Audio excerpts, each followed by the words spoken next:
Welcome back, everyone, to Seriously Curious, a podcast about all things UX for research, strategy, and design. My name is Chris Rockwell. I'm president and founder of Lextant.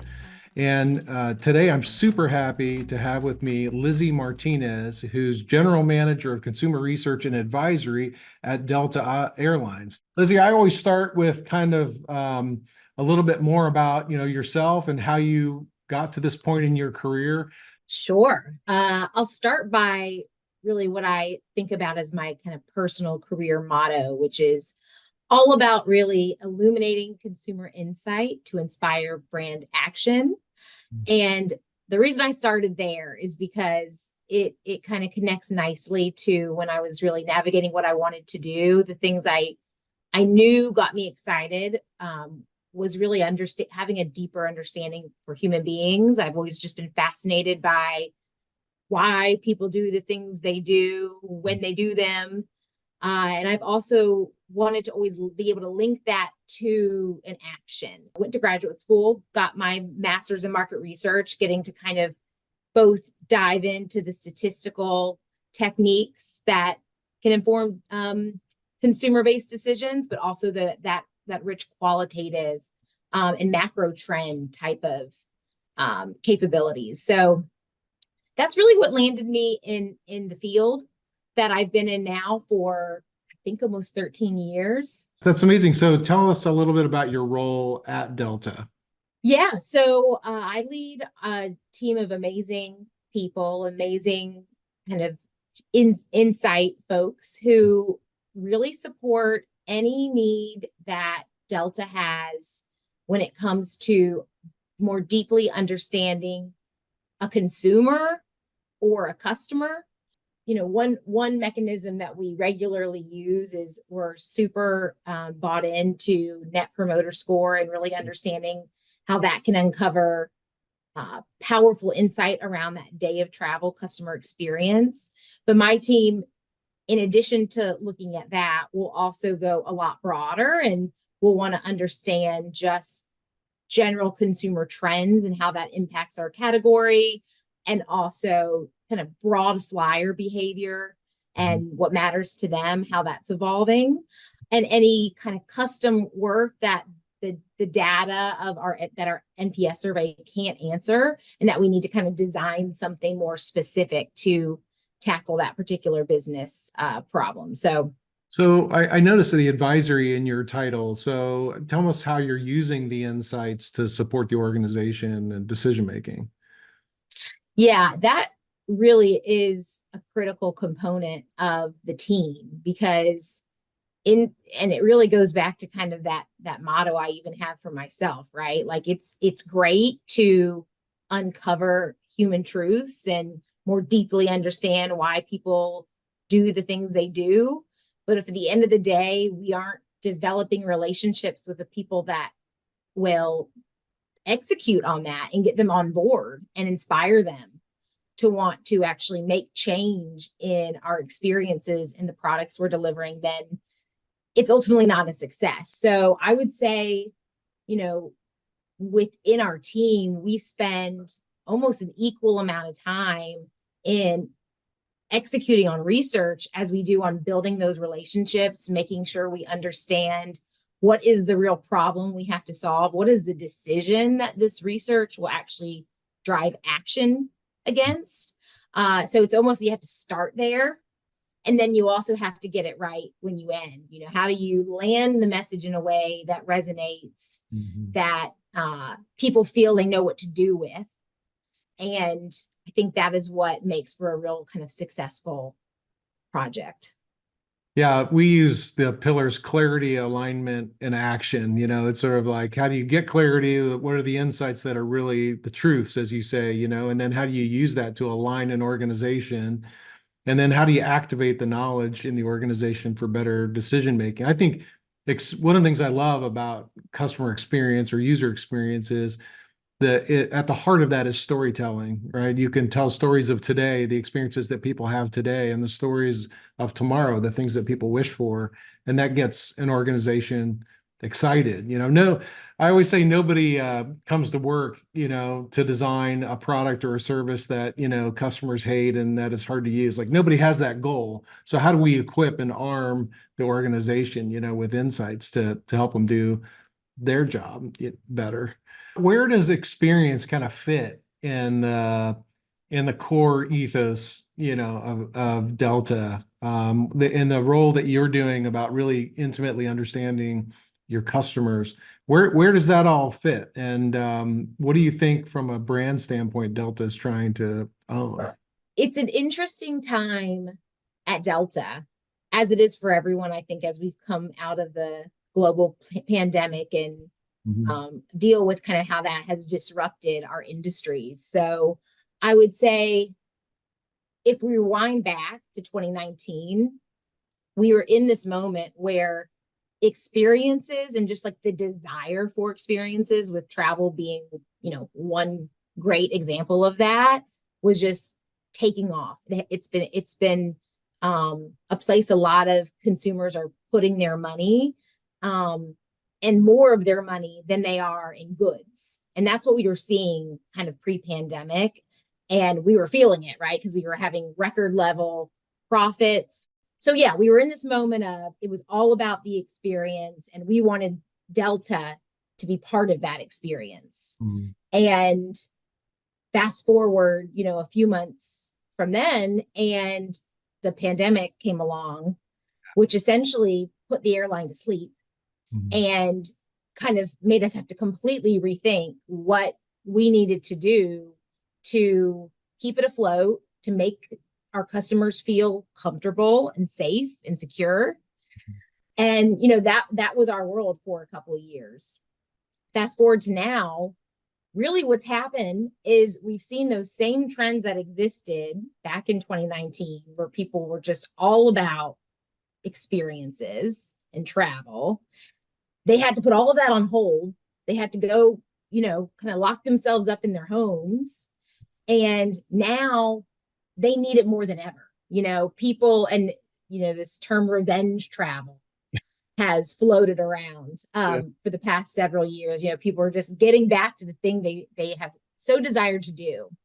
And so the position that puts us in is an interesting one, because in one regard, it actually has made some of the functional promises become more important than ever. And by that, I mean, beyond just being able to deliver a really cool and what we hope to be a premium experience, we have to make sure we can get people where they want to go when they want to go there, which is really the foundation of what our category does.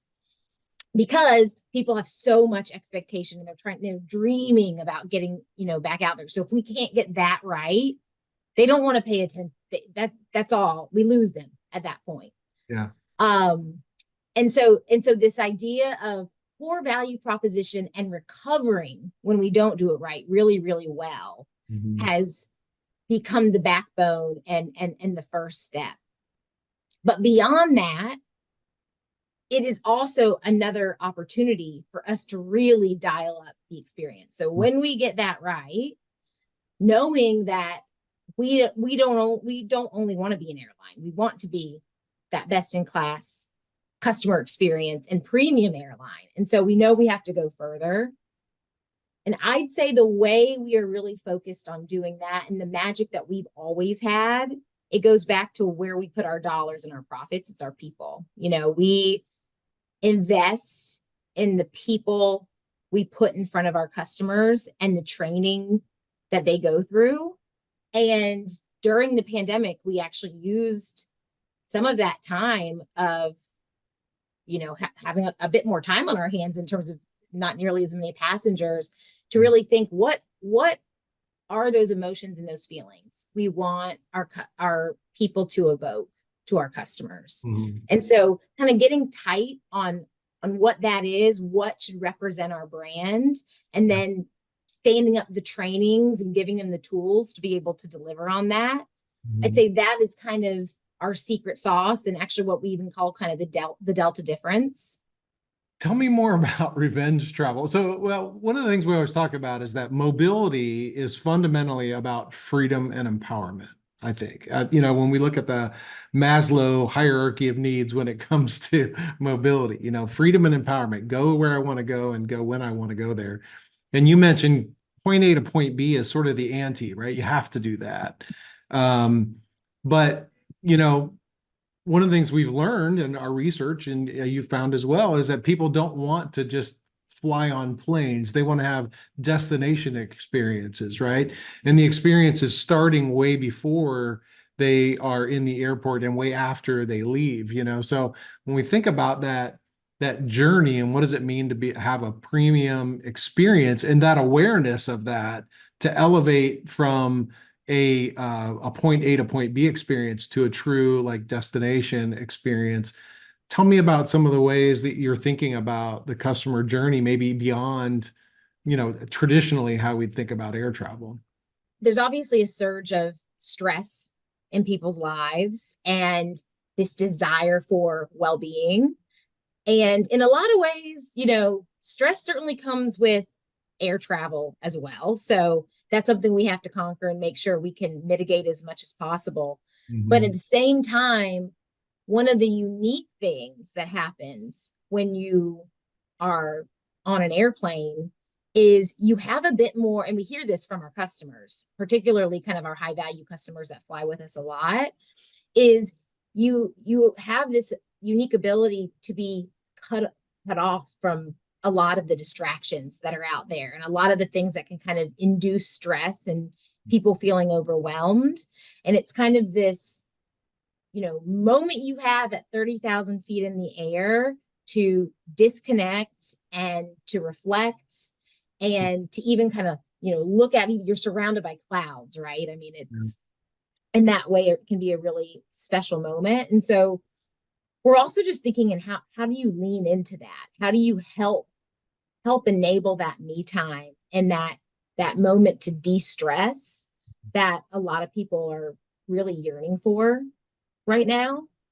I'd say what we have seen in research we've done is revenge travel is a lot about unlocking the dream that people have just been sitting on, particularly in the last few years. And, that's actually, it's not even unique to leisure travel. So that's obviously a big piece of it is, going on that amazing trip of a lifetime, which for me, by the way, is a safari in 2 weeks, which Okay. is very much me leaning into my Nice. own dreams. Okay. So I feel this personally. Mm, But it's also about people getting back actually to even a business trip, mm, right?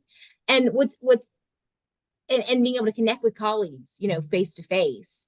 And not only that, but something else that we've seen really kind of fast forward and continue to grow is this world of everything blending. So, a leisure trip is to some extent not only a leisure trip because we so often can bring our work with us, and in the same way a business trip mm, is not always only a business trip.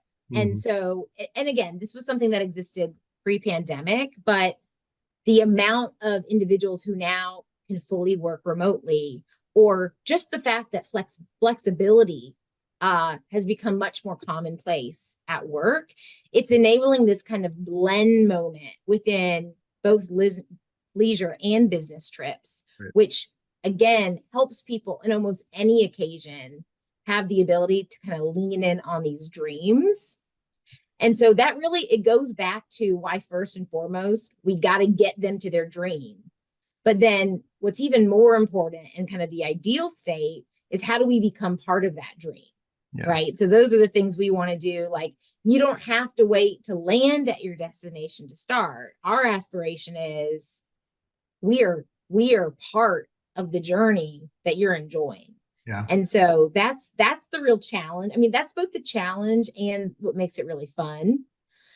And we've even done work with you all with some of our kind of ultra high value customers, and we know things like the Sky Club experience, right? Like that's in the middle of the journey, but that's like a moment of calm. That is a moment that makes waiting not feel like waiting. Yeah. And so, how do we unlock those moments for our customers as soon as they step into the airport, maybe even before? We find that consumers don't expect brands to be perfect. They just expect them to be responsive when things don't go well. And that can be a huge challenge for, the airline when you have like, impossible logistics sometimes, right? But so tell me a little bit about like that service empowerment idea, because I think it's so key to that idea of recovery and that idea of that extra sense of luxury and service in the experience. Tell me a little bit about how that's working. Yeah, it is definitely something we're thinking a lot about and focusing a lot of time to try and get it right. And I'd say, you know, one thing that we really have work that can really work well for us and that we are also highly concentrated on is the role that digital and kind of self-service can play when it comes to any kind of service failure moment, versus going back to that secret sauce that we believe is the Delta difference through our people and how we use them. And so I'd say, we've spent a lot of time understanding and continuing to think about what are the expectations and the needs of our customers based on different types of ways we might not meet their expectations. Mhm. And really, going back to that point about flexibility, it's not necessarily a digital versus human. It's how have we set up the right processes and procedures and infrastructure so both exist. So you Yeah. can have the tools or the human beings that are needed for whatever for that customer in that moment in time. Yeah. And so that is a lot of what, and one thing we also know is it's about communication, and we gotta try to be transparent and to regularly help. The worst thing for a customer is just not knowing what's Yeah. happening, Yeah. right? And that's one of the things that's just so challenging about our category in general is there's a lot of potential loss of control moments. And so when you layer on a service failure to that, that's an additional Mhm. moment of loss of control. And so again, it's just what are the different ways we can help mitigate that as quickly as possible, and hopefully in an experience that doesn't make it feel as painful. Right, right. Yeah, I love the idea of control because that's part of being relaxed, right? You mentioned in our discussion the other day about going beyond journey to joy. Like, if you're having an out of control moment in your travel experience, you're not experiencing joy, especially when you have, kids and all this stuff that, can come with travel. So you mentioned two things. I talk a lot about ambiguity and unpredictability being the like universal destroyers of experience. When I don't know what's going on and I can't really figure it out, or the process seems random, like two things are happening that seem the same, but I'm getting a different reaction from the system, the experience that I'm having. Ambiguity and unpredictability being like just the antithesis of a great experience. Sometimes when it comes to travel, one of the things we found is that it's a hard thing for people to understand because they don't understand all the mechanisms behind all the magic, right? Everything that's working. So, um, how do we kind of demystify and help people understand what's happening and why it's happening? Like you say, communication is a key, whether that be in a self-service touch point or whether it's a human touch point, but being able to clarify that it's kind of a mystery. Like, what are my options? And like, how do I maximize my experience? And there's this sense, I think, sometimes in travel that people feel like they're a leaf in the wind, they kind of like they don't really they don't have any control over what's happening to them. So I love that idea of empowerment, like consumer empowerment through associate empowerment. to serve and to help people understand and create clarity in the experience. It's a great, I think, I really like where Delta is headed with this idea of premium and experience, the coupling of those two things, because I think you're doing some amazing work, even down to the little stuff. Tell us about like the in-plane experience. I think you mentioned like Wi-Fi the other day, and it's such an expectation now. Everywhere we go, you expect to have Wi-Fi. So when you get on a plane and it's like you can't connect, you kind of feel again out of control or untethered. Yeah, so Wi-Fi is a funny one because just as you mentioned, it's certainly, people expect free and fast Wi-Fi kind of wherever they go, whenever they need it. Yeah. And that isn't necessarily the experience a lot of people get when they're flying on an airplane, because as you can imagine, it's a bit more challenging when you're trying to provide that, in a metal tube Right. 30,000 feet in the sky.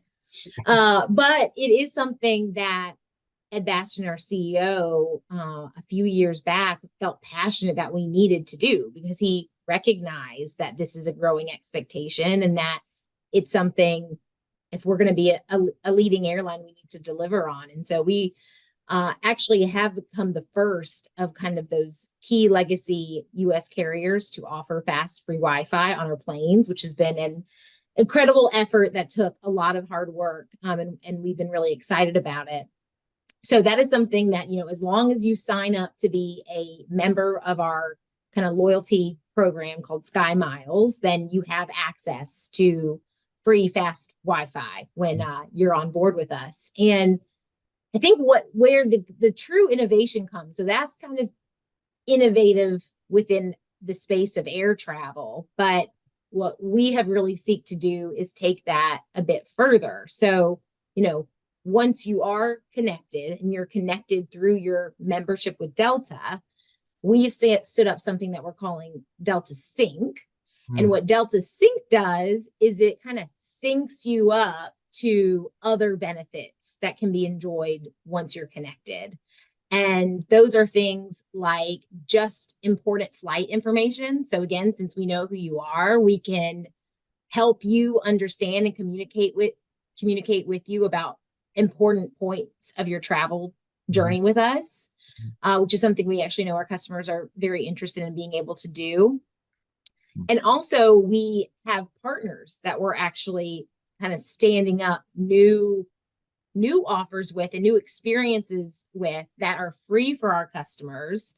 So an example of this is if you've logged on to our Wi-Fi, you can have access to Paramount Plus and all of its content while you're on board with us, regardless if you have a membership.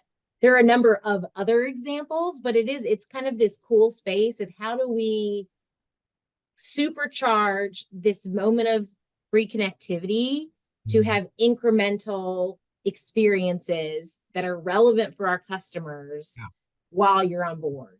Right. Yeah. So again, getting beyond the travel to the destination experience or to wellness and entertainment or, whatever it is that people want to do to heighten the trip itself, you're giving them the option to do that. And Wi-Fi is the means to an end, right? It is the expectation, but so I think that's a great example of a technology, not for just technology's sake, but a technology that delivers value, functional or emotional value. Tell me a little bit about your team and some of the ways that you're approaching research insights. Like we've talked a lot today about journey and the moments of truth in the journey, but how are you really dialing in on that? I mean, you mentioned Net Promoter Score, which I think is a great sort of post-experience assessment tool, but how are you understanding the experience more kind of in situ or how it comes to life? I always love geeking out about good research techniques. So thank you for asking the question. One that is always a fun one to talk about is about that journey. And it's also about the stress that we talked about earlier. And so what we wanted to do is, and we did this actually in a couple phases, but starting with some customers who had upcoming travel with us, we got them set up with a Fitbit so we could kind of understand their biometric data. Okay. And also, and ethnographic app. So a way for them while they were going through that travel experience to answer some quick questions, take some videos of how they were feeling, and really contextualize Yeah. a lot of the data we were capturing. And so what that enabled us to be able to do is find these peaks and pits along the travel journey. Yeah. And what was interesting and what we uncovered is a lot of those high stress moments actually happen before people get on the airplane. So kind of unfortunately, to some degree, some of the moments that are less in our control. However, the fortunate side of that is the very highest peak happens at boarding, which is in our gatehouse and is certainly something that we can control. And the lowest peak happens immediately following that in what I call kind of the woosah moment of when that customer finally gets to sit down in their seat, put their bag up in the place that they want to put it, and can kind of exhale and start enjoying their journey. And so it was a really powerful study for us because it helps us understand where to prioritize with the layer of understanding of also like where we have control. And we followed that research by actually then doing it with our employees. So what that then enabled us to do is, okay, well, where are the moments of intersection? Because I'd say particularly in our category where our people are such a huge part of our product, we have to understand their mindset and how they feel as well if we really want to be successful. And so interestingly enough, when we did that research then with our employees, they too find boarding to be the most stressful part of the journey. So that's probably, somewhat because customers are stressed and they feel that.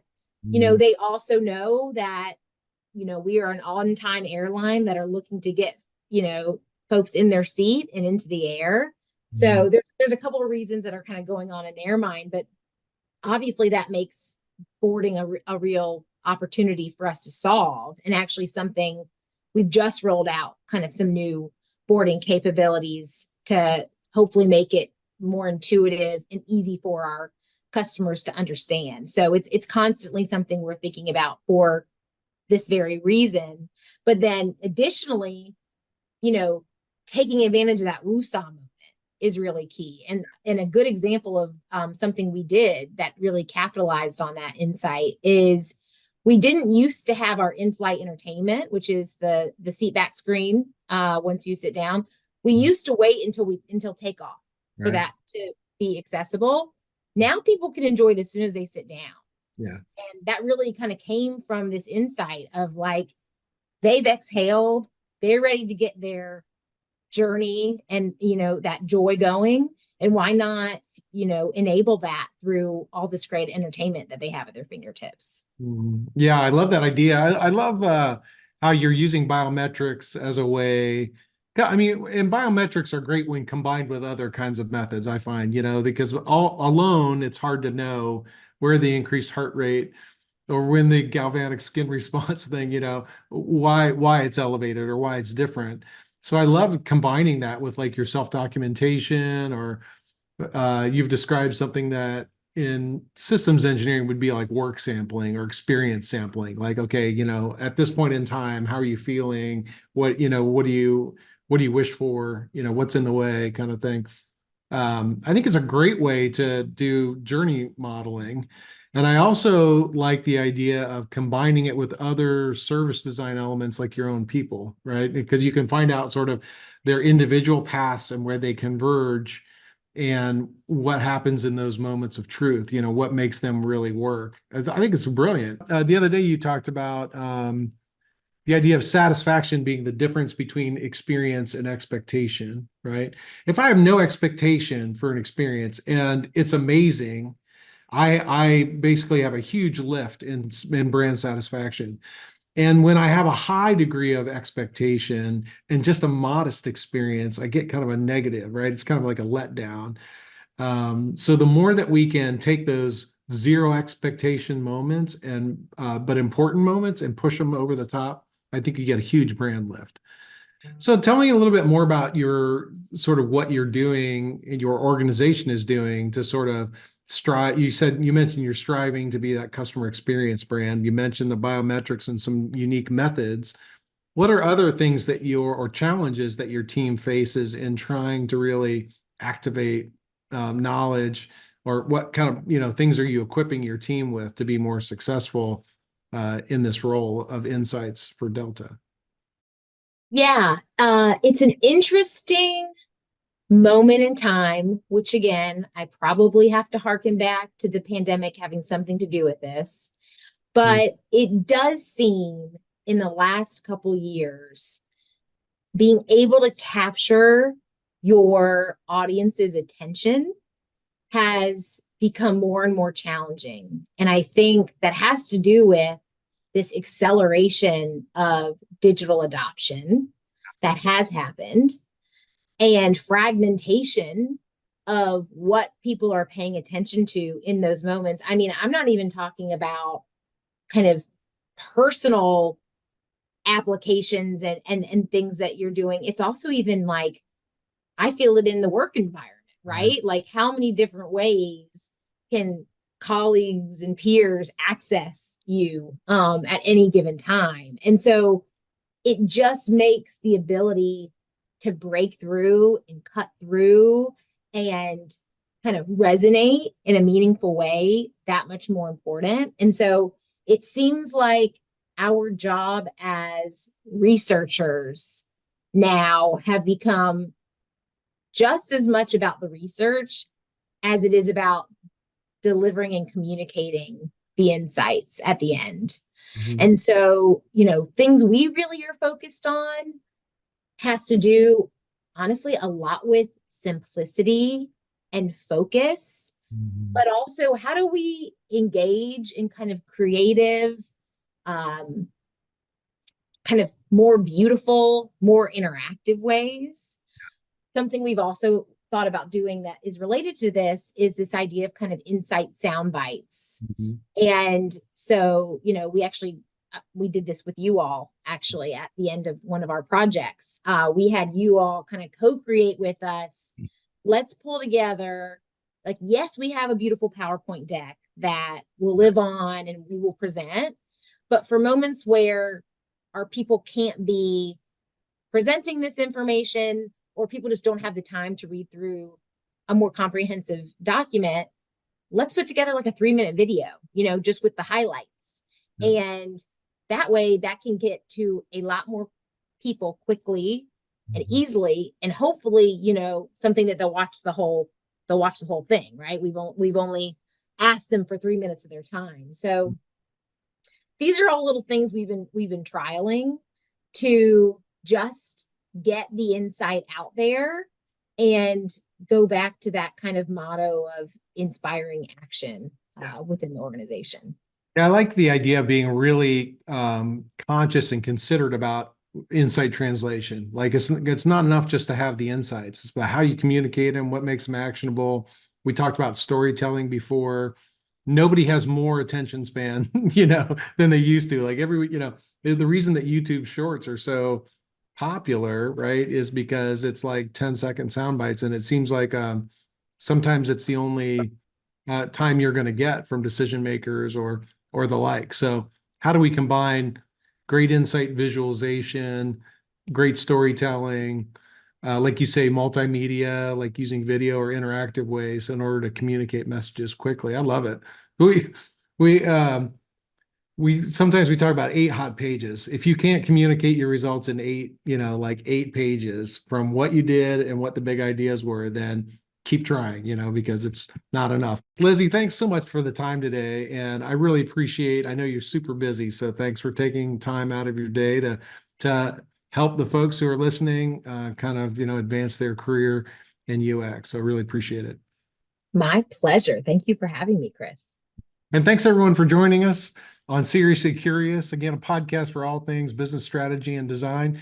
I look forward to having you back next time. We'll be continuing our discussion on advanced artificial intelligence and Gen AI, and we'll continue to explore our topics in future mobility, including some new ways that we can be testing new products and services in this age of advanced, connected, autonomous, and battery electrified kinds of future. So thanks so much for joining us, and join us next time. You can reach Lizzy through LinkedIn if desired, and see lextant.com for more details on Seriously Curious. Thanks.